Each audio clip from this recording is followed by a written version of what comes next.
Assalamualaikum warahmatullahi wabarakatuh. Selamat pagi anak-anak kelas 5 SDN Dawan Timur 1. Hari ini kita belajarnya via video dulu ya. Nah, hari ini kita belajar, kalian bisa buka di Google Classroom, itu ada buku elektronik.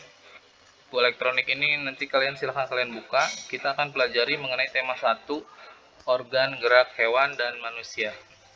Silahkan dibuka mengenai organ gerak hewan dan manusia. Itu ada di halaman 1. Kalau sudah dibuka, akan sedikit Bapak kasih lihat ini. Subtema 1 itu organ gerak hewan. Nah, di sini ada bacaan. Bacaan ini bisa kalian baca atau mungkin mau Bapak bacakan. Sepertinya tidak perlu ya. Jadi kalian baca sendiri. Ini hari Minggu. Nah, mulai dari sini kita baca. Ini ada bacaan, ada mengenai siapa Edo yang hari Minggu jalan-jalan menemani Lani. Nah, di sini juga berkunjung ke rumahnya Pak Rudi yang memiliki peternakan kelinci. Nanti kalian baca sendiri ya. Baca sampai selesai. Nah, di sini kita lihat ada percakapan antara Edo dengan Pak Rudi. Edonya bilang, "Pak, lucu ya, kelinci-kelinci itu bulunya tebal dan gerak-geriknya lincah. Kenapa kelinci bisa meloncat dan berlari dengan lincah seperti itu ya, Pak?"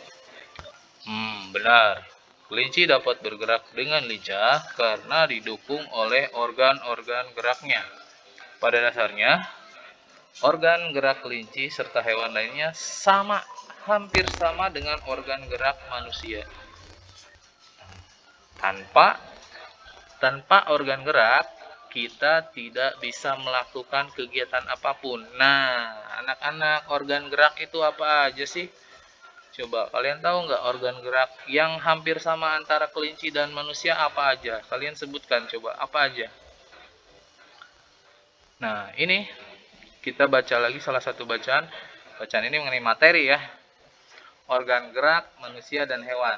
Salah satu ciri dari makhluk hidup adalah bergerak. Secara umum, gerak dapat diartikan berpindah dari tempat satu ke tempat yang lain, dan atau kemudian disebut juga perubahan posisi.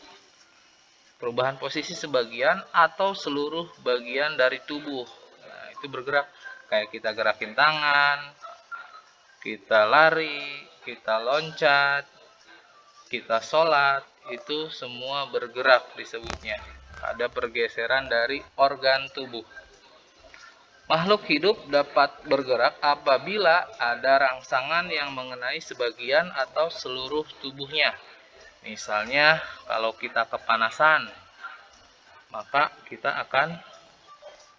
tangan kita akan refleks secara spontan bergerak. Atau apabila kita ingin berlari. Nah, gerak pada manusia dan hewan menggunakan organ gerak yang tersusun dalam sistem gerak. Nah, ada yang disebut dengan sistem gerak.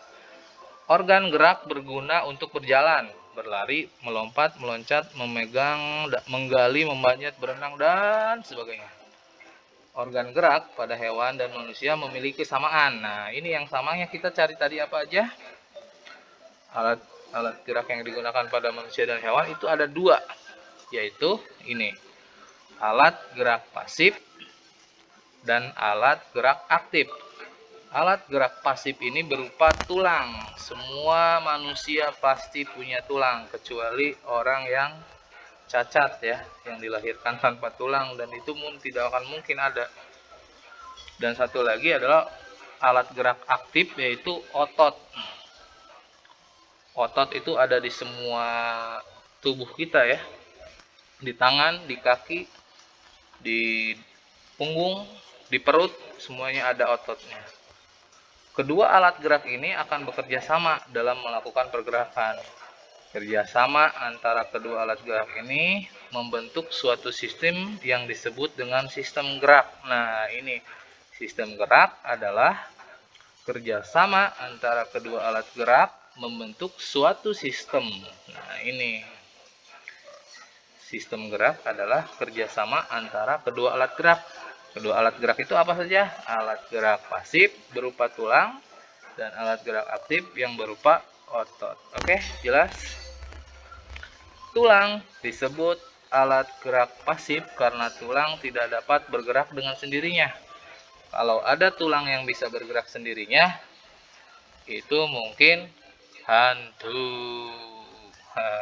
Tapi tidak ada tulang yang bisa bergerak sendiri.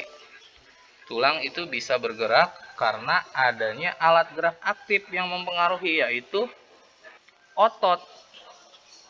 Kalau otot kita bergerak, maka tulang akan ikut bergerak. Nah, di sini tanpa adanya alat gerak aktif yang mempengaruhi tulang, maka tulang-tulang pada manusia dan hewan akan diam dan tidak dapat membentuk alat pergerakan yang sesungguhnya. Walaupun merupakan alat gerak pasif, akan tetapi tulang mempunyai peranan besar dalam sistem gerak manusia dan hewan.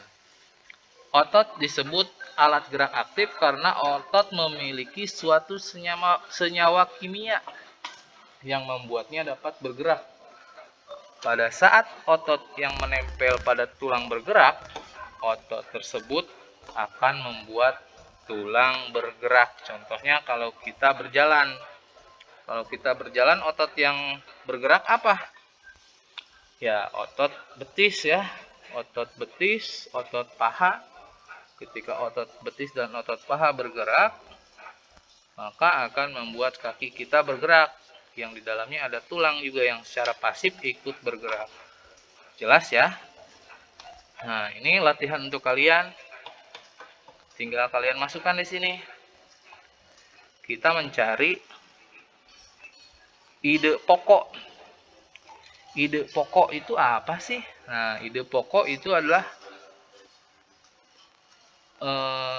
salah satu kalimat yang paling menjadi dasar dari sebuah paragraf. Ide pokok. Kalimat utama dalam sebuah paragraf itu disebut dengan ide pokok. Nah, ini ide pokok adalah gagasan yang menjadi sebuah paragraf. Contohnya kita lihat di paragraf 1 di sini. Salah satu ciri dari makhluk hidup adalah bergerak.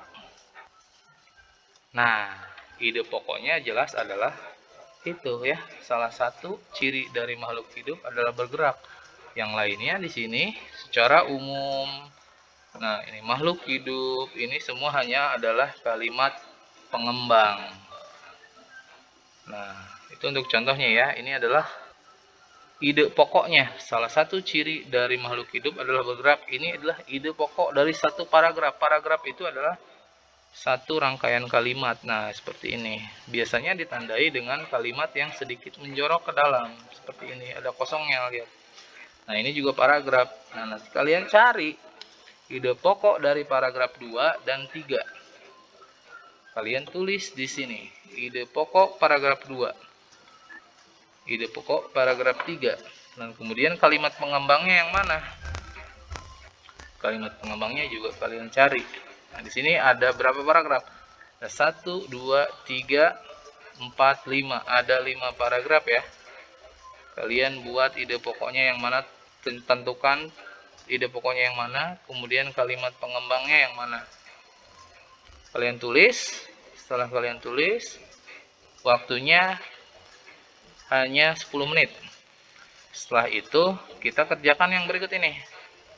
Kembangkan ide-ide pokok berikut menjadi sebuah paragraf. Nah, ini adalah kebalikannya. Kita sudah dikasih ide pokok. Kita yang harus mengembangkan kalimat berikutnya seperti apa. Kita contohkan saja di sini. Kembangkan ide pokok menjadi sebuah paragraf. Ide pokoknya adalah organ gerak terdiri atas 2 macam. Nah, kalian tulis lagi di sini. Organ gerak yang pertama adalah organ gerak pasif. Organ gerak pasif yaitu tulang. Sedangkan organ gerak yang kedua adalah organ gerak aktif. Organ gerak aktif adalah otot. Nah, itu sudah menjadi sebuah paragraf ya. Kalau sebuah paragraf itu terdiri dari beberapa kalimat. Ini ide pokoknya, kalian cari kalimat-kalimat pengembangnya.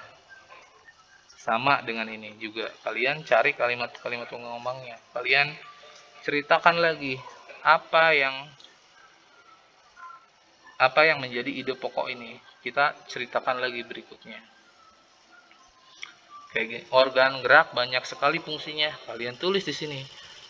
Pengembangnya seperti apa, fungsinya apa, bagaimana caranya. Nah, ini. Kemudian ada lagi ide pokoknya, tanpa organ gerak manusia tidak dapat bergerak.